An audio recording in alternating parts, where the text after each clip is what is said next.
وداعيا إلى الله بإذنه وسراجا منيرا প্রিয় রাসূল সাল্লাল্লাহু আলাইহি সাল্লামের জন্মের সময় বিস্ময়কর মুজিজা সম্পর্কে আলোচনা হচ্ছে।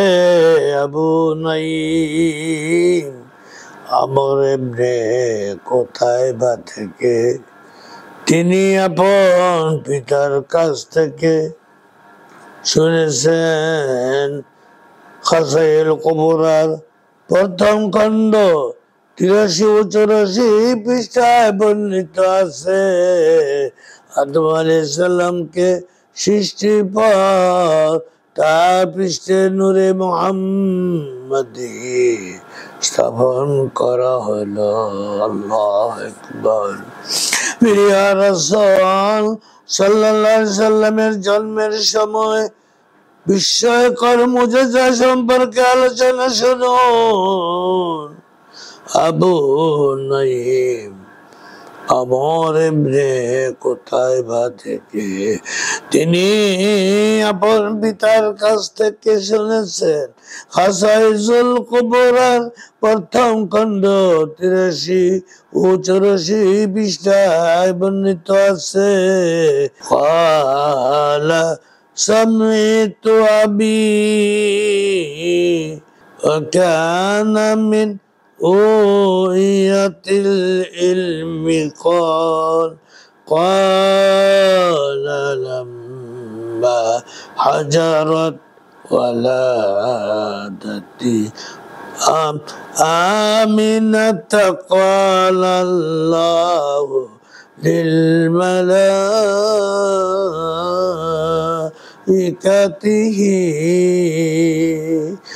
আল্লাহ খায়রুল হাদিস। হযরত আমিনা রাদিয়াল্লাহু আনহার সন্তান প্রসবের সময় উপস্থিত হলে আল্লাহ সুবহানাহু ওয়া তাআলা ফেরেশতাগণকে আদেশ করলেন, সমস্ত আকাশ ও জান্নাতের দরজা খুলে দাও, সকল ফেরেশতা আমার সামনে উপস্থিত হোক। সে মতে ফেরেশতাগণ একে অপরকে সুসংবাদ দিতে দিতে হাজির হতে লাগলো। পৃথিবীর পাহাড় সমূহ উঁচু হয়ে গেল, সমুদ্র স্ফীত হয়ে গেল। এসবের অধিবাসীরা একে অপরকে সুসংবাদ দিল। সকল ফেরেশতা হাজির হয়ে গেল। শয়তানকে 70টি শিকল পরানো হলো এবং তাকে কাম্পিয়ান সাগরে উপর করে ঝুলিয়ে দেওয়া হলো। সকল দুষ্ট ও অবৈধ মখলুককেও শৃঙ্খলাবদ্ধ করে দেওয়া হলো। সূর্যকে সেদিন অসাধারণ আলো প্রদান করা হলো এবং তার প্রান্তে শূন্য পরিমণ্ডলে 70,000 হুরকে দাঁড় করানো হলো, যারা রাসূল খুদা সাল্লাল্লাহু আলাইহি সাল্লামের জন্মের অপেক্ষায় ছিল। নবী করিম সাল্লাল্লাহু আলাইহি সাল্লামের সম্মানার্থে আল্লাহ সুবহানাহু ওয়া তাআলা সে বছর পৃথিবীর সকল নারীর জন্য পুত্র সন্তান নির্ধারণ করে দিলেন। এটাও ঠিক করলেন যে কোনো বৃক্ষ ফলবিহীন থাকবে না এবং যেখানে অশান্তি সেখানে শান্তি স্থাপিত হয়ে যাবে। অতঃপর যখন প্রতীক্ষিত জন্ম হলো, শিশু নবী যখন জন্ম হলো, তখন সমস্ত পৃথিবী নূরে ভরে গেল। ফেরেশতারা একে অপরকে মোবারকবাদ দিল। প্রত্যেক আকাশে পদ্মরাগমণি উঁচু স্তম্ভ নির্মিত হলো, ফলে আকাশ আলোক উজ্জ্বল হয়ে গেল। রাসূল খোদা সাল্লাল্লাহু আলাইহি সাল্লাম সবে মেরাজে সব স্তম্ভ দেখতে পেয়েছিলেন।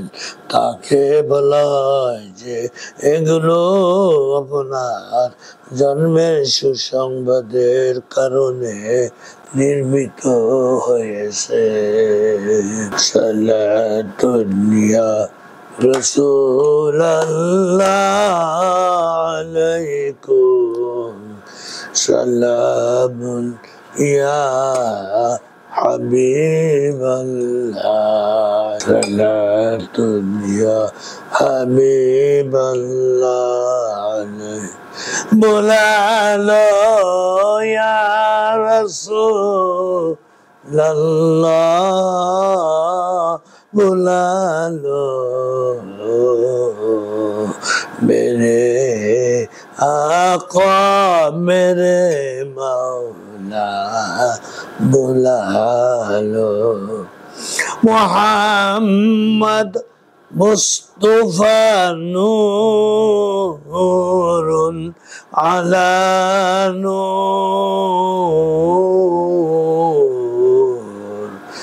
जमीन आसमां नूरुन अला नूर।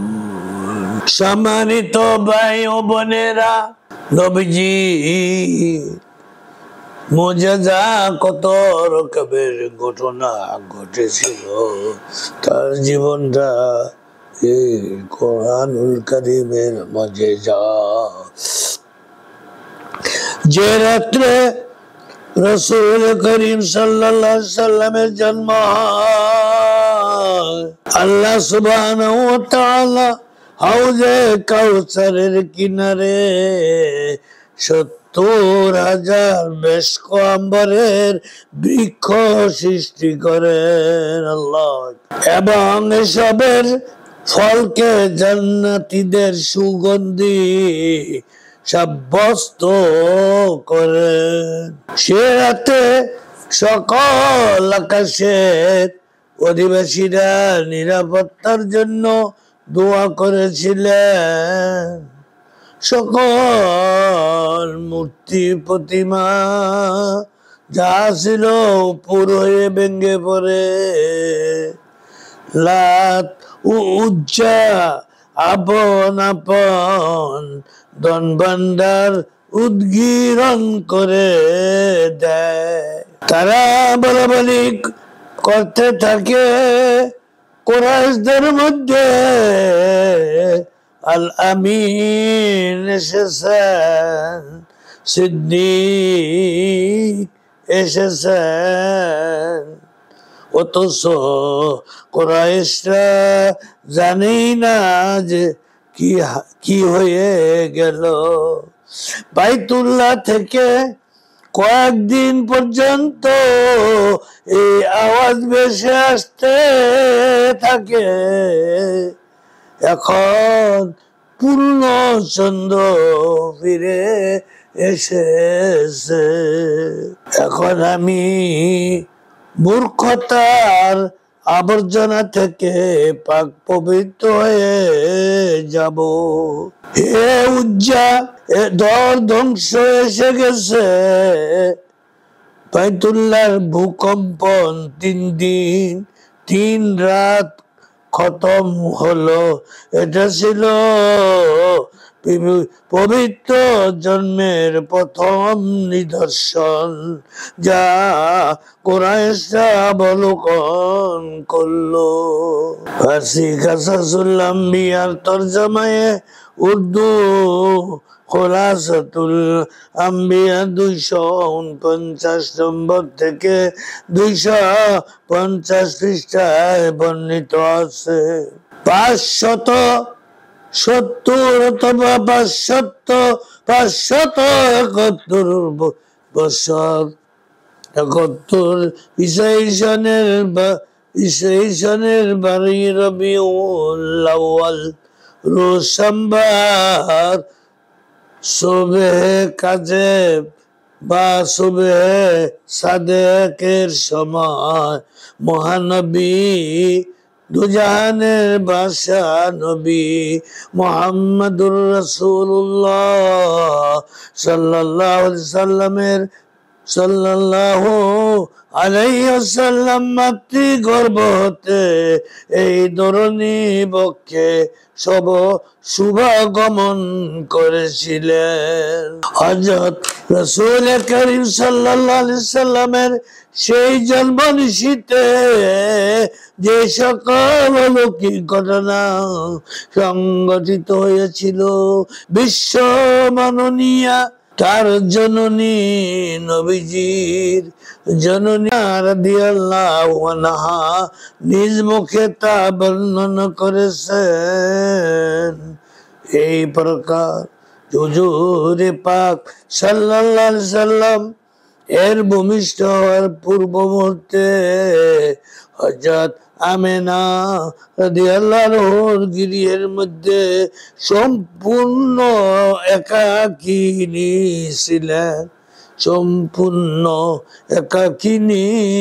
ছিলেন।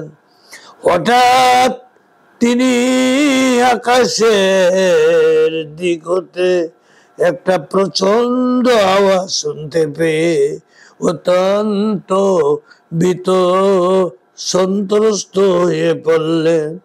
পরক্ষণেই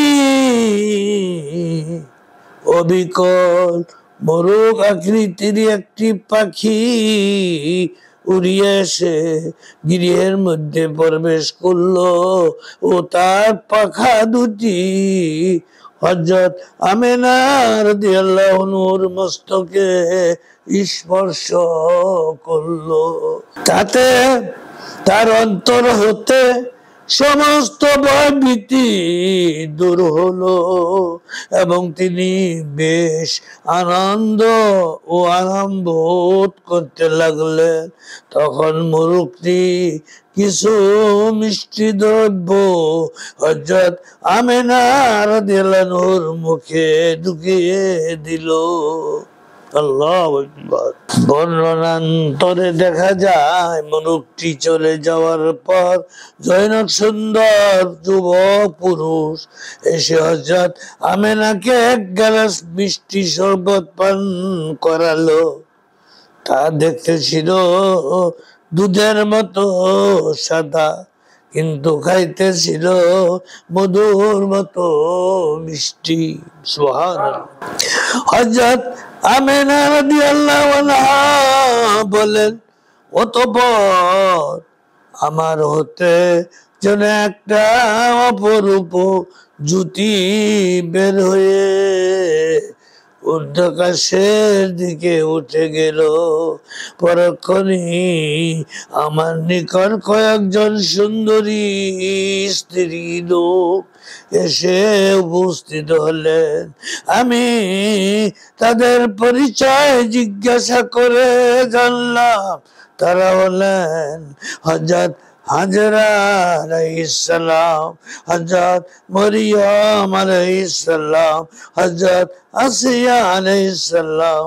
তারা আমাকে বিশেষভাবে আশ্বস্ত করলেন বিশেষভাবে আশ্বস্ত করলেন, আপনার কোনো দুশ্চিন্তা নেই, আপনার কোনো দুর্জন্ত বা ভয়ের কারণে আল্লাহর নির্দেশে আমরা আপনার পরিচর্যার জন্য আগমন করেছি। আল্লাহু আকবার। এই সময় আমি একটি অদৃশ্য আওয়াজ শুনতে পেলাম, শিশুটিকে মানুষের দৃষ্টির অন্তরালে রাখো। আমি তারপর আরো দেখলাম কতকগুলি সুন্দরী মহিলা রূপার কস্তুরীতে করে বেশক, আম্বর, অন্যান্য সুগন্ধি দ্রব্য নিয়ে এসে গৃহের মধ্যে প্রবেশ করলো। আমি আরো দেখতে পেলাম যে কতগুলি অপূর্ব ধরনের পাখি গৃহের উপরে উড়ে বেড়াতে লাগলো। ওই ধরনের বর্ণ এবং আকৃতির পাখি ইতিপূর্বে আমি আর কোনোদিন দেখি নাই। উহা দেখে আমার চক্ষু জুড়ে গেল। এমনই অবস্থার মধ্যে আমার পুত্র দুজানের বাদশা নবী মুহাম্মদ সাল্লাল্লাহু আলাইহি সাল্লাম ভূমিষ্ঠ হলেন। আমি কোনো কিছুই উপলব্ধি করতে পারলাম না। সে ভূমিষ্ঠ হয়ে সেজদায় পতিত হয়ে বলল, লা ইলাহা ইল্লাল্লাহু মুহাম্মাদুর রাসূলুল্লাহ সাল্লাল্লাহু আলাইহি সাল্লাম। শিশু ভূমিষ্ঠ হওয়ার রাত্রে ঘটনাক্রমে আমার গৃহে কোনো প্রদীপ ছিল না, কিন্তু আমার পুত্রের দেহের আলোকে আমার গৃহভ্যন্তর এইরূপ আলোকিত হলো যে ঘরের মেঝের পতিত সূর্য সে আলোকে তুলে নেওয়া যেত। সে আলোর ছটা এমন উজ্জ্বল ছিল যে উহার নূরে সুদূরবর্তী সিরিয়া দেশটি পর্যন্ত আমার চোখের সামনে ভেসে উঠল।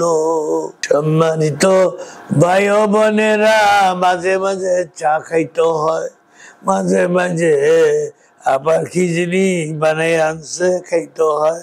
শক্তি না থাকলে আপনাদের কাছে 82 বছরের বয়সে ব্যক্তি কিভাবে আলোচনা করবো? দোয়া করনি তোমরা যে যারা দেখো আমার জন্য দোয়া করিও।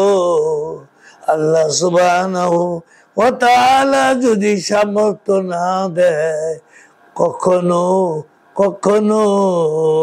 আমার পক্ষে তোমাদের সম্মুখে নবীজির জীবনী আলোচনা করা অসম্ভব হয়ে যাবে।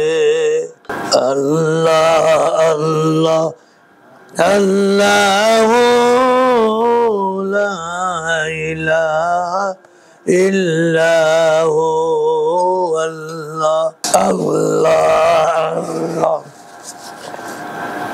আল্লাহ আল্লাহ। জিবরিল আয়া জোলানে ফুলারি দিয়ে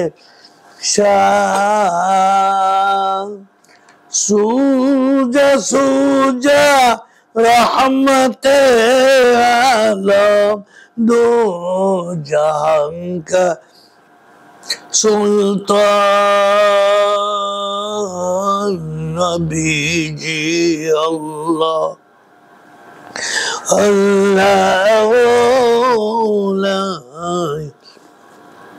সম্মানিত ভাইয়েরা, শিশু নবী ভূমিষ্ঠ হওয়ার রাত্রে ঘটনা করবে।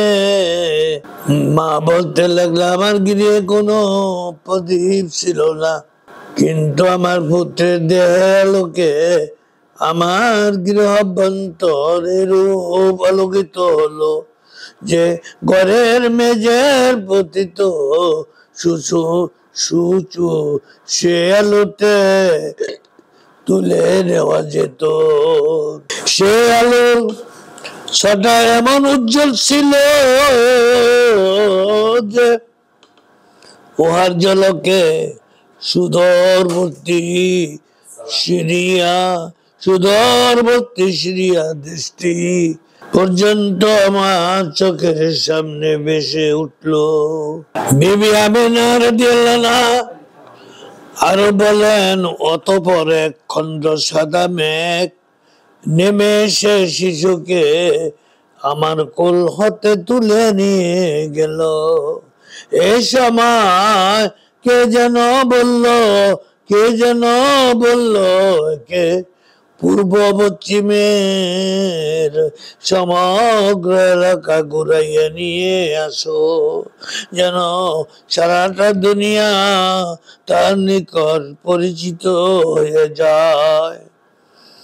পরক্ষণেই দেখলাম, সুবহানাল্লাহ, পরক্ষণেই দেখলাম সূর্যালোকের মতো সুন্দর চেহারা বিশিষ্ট তিনজন এসে আমার নিকট দণ্ডায়মান হলো। তাদের একজনের হাতে ছিল একটি সুবর্ণের লোটা, আরেকজনের হাতে ছিল এক টুকরা রেশমি কাপড় আবৃত একটি আংটি, এবং অন্যজনের হাতে এক খণ্ড সুন্দর রেশমি কাপড়। তাদের প্রথম ব্যক্তি কুল হতে আমার পুত্রকে নিয়ে তাদের লোটার পানি দিয়ে তাকে গোসল করালো। দ্বিতীয় ব্যক্তি রেশমের কাপড়ের ভিতর হতে আংটিটি বের করে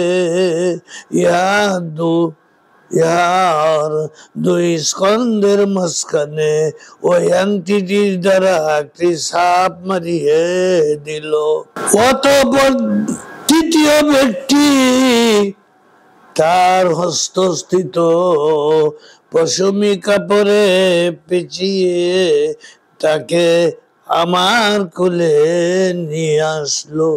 আমার কোলে দিয়ে তার কানে কানে কিছু কথা বলল।